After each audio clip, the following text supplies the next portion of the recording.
Hi.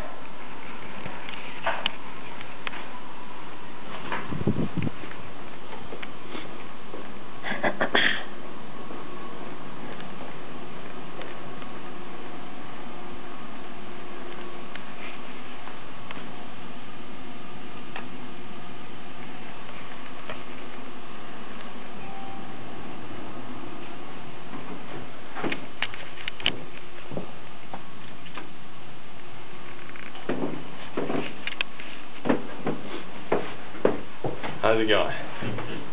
This week I want to discuss chapters 4, 5, and 6. In chapter 4, Timothy Keller talks about injustice and how the church has caused much injustice in the world.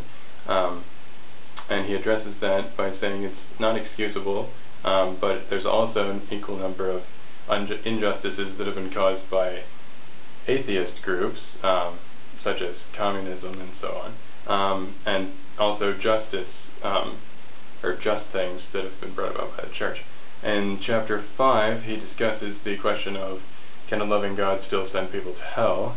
And he addresses that by saying, God is only really giving people what they want. If you're in hell, it's because you want hell. Yeah. I don't know if I agree with that. But anyway, Timothy Keller says that our objection to a God who sends people to hell is rooted in our culture, and that it's natural to believe in a God who punishes evil and rewards good. So essentially what he's saying is that the real reason for believing in a God who sends people to hell is to avoid violence on the part of people. Because if there's a lot of injustice around you, then unless you believe in a God who's going to bring justice, you then have to make that justice for yourself, and that's not necessarily a good idea. Chapter 6, he talks about science and is science compatible with faith.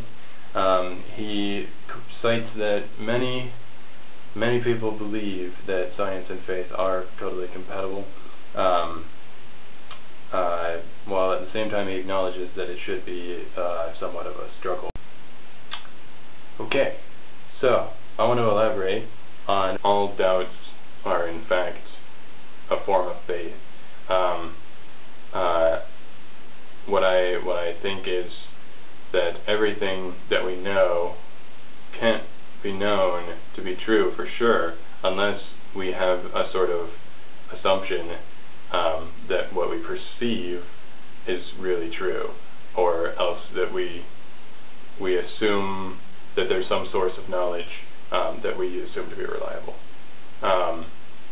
So essentially what I'm saying is, in order to know anything, you have to make some sort of assumption. You can't just be perfectly unbiased and logical about things, or else you wouldn't be able to know anything.